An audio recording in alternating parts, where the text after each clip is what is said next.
Voltamos a falar dos arquivos liberados pelo governo que tratam de aparições de OVNIs, objetos voadores não identificados.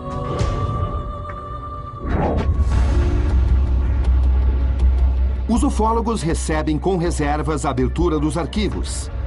Para eles, muita coisa misteriosamente ficou de fora.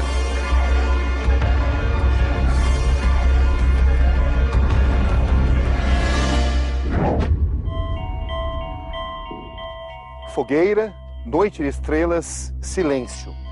Os principais ufólogos brasileiros esperaram durante 30 anos por um momento como esse. A chance de questionar, cara a cara, o homem que controlava os arquivos da aeronáutica brasileira. Esse é o momento.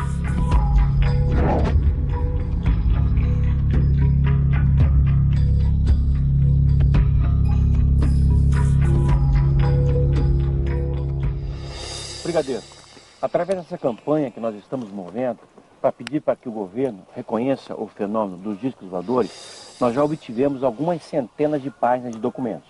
Entre eles esse, que é do Ministério da Aeronáutica, produzido em 1986, em que se conclui que discos voadores ou objetos, chamados nesse documento de fenômenos, perseguidos sobre São Paulo, eram sólidos e estavam sob controle inteligente. Havendo essa admissão por parte dos militares, há alguma chance de que o governo brasileiro, algum dia, talvez na próxima administração, reconheça a materialidade do fenômeno UFO e de que nós estamos sendo visitados por outras espécies inteligentes? A palavra sólido não significa inteligente. E a palavra inteligente não significa necessariamente sólido. O que está escrito no documento é que os objetos eram sólidos e aparentemente conduzidos por entidades inteligentes. Exato. Os objetos não eram inteligentes, eram conduzidos por... Sim, exatamente. Tá. Não, é bem diferente as coisas, conceitos bem diferentes. Todo objeto capturado por um radar, em princípio, é sólido. O radar não faz captação de fantasmas. O fato de se desviar de um avião voando a velocidade supersônica leva a entender uma manobra inteligente. E o documento só quis dizer isso. Agora, se é extraterrestre, de onde veio essa inteligência, o documento não faz nenhuma referência a isso. O senhor acredita que toda essa documentação gerada pelos militares brasileiros possa estimular o governo a vir admitir que nós estamos sendo visitados por outras espécies? Eu considero uma coisa profundamente arriscada um governo, seja ele qual for, afirmar peremptoriamente que o seu país está sendo visitado por extraterrestres. Eu acho muito mais prudente, muito mais sensato, muito mais sólido e muito mais inteligente que ele diga que o seu país está sendo sobrevoado por objetos que ele não tem competência para identificar.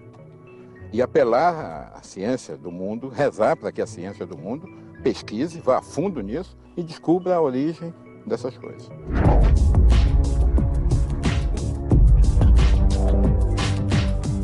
Eu gostaria de saber o seguinte, para vocês ufólogos, o que é que a aeronáutica está escondendo que poderia dizer?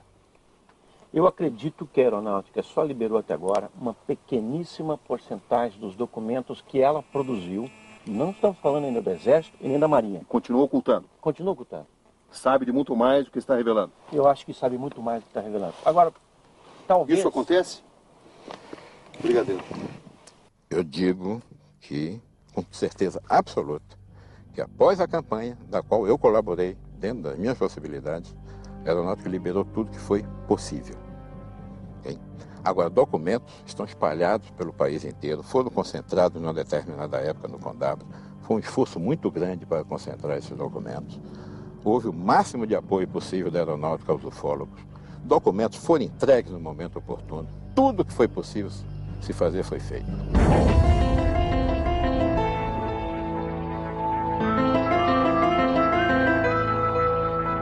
O episódio mais emblemático da história da ufologia brasileira foi o caso Varginha.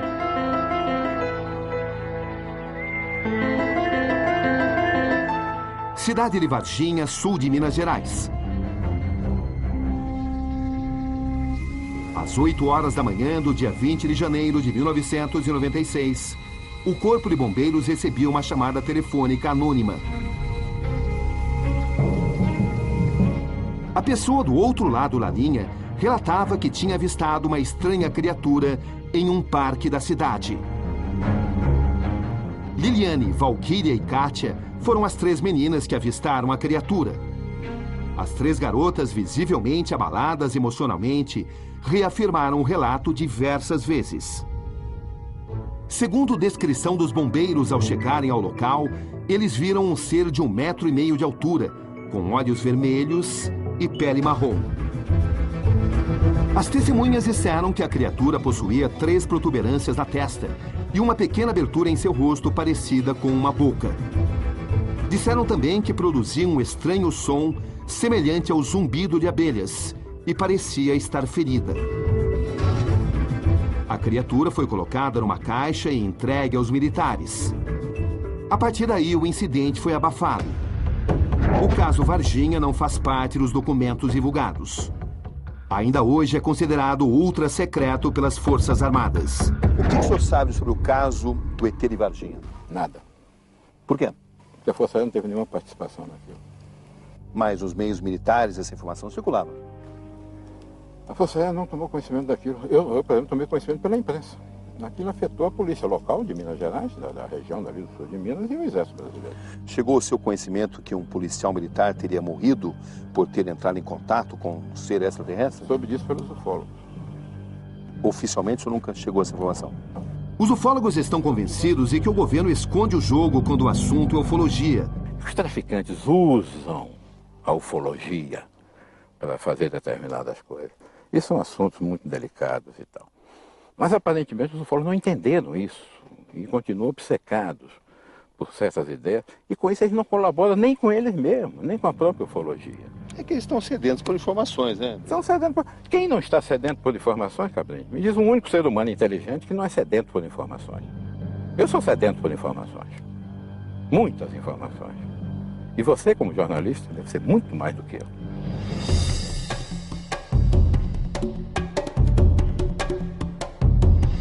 Continua achando que a aeronáutica está escondendo o jogo?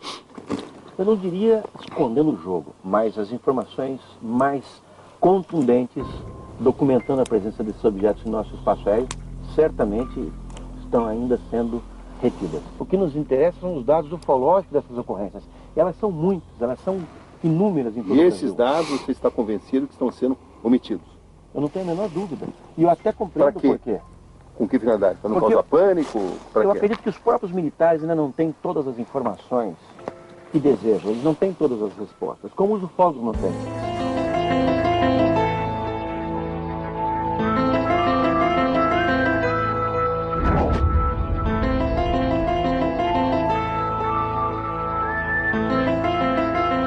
Ainda nesta edição, um ET entra em contato com os ufólogos do Projeto Portal. É o que eles garantem. A frequência do vidro somente para a câmera. Você não enxerga quase nada.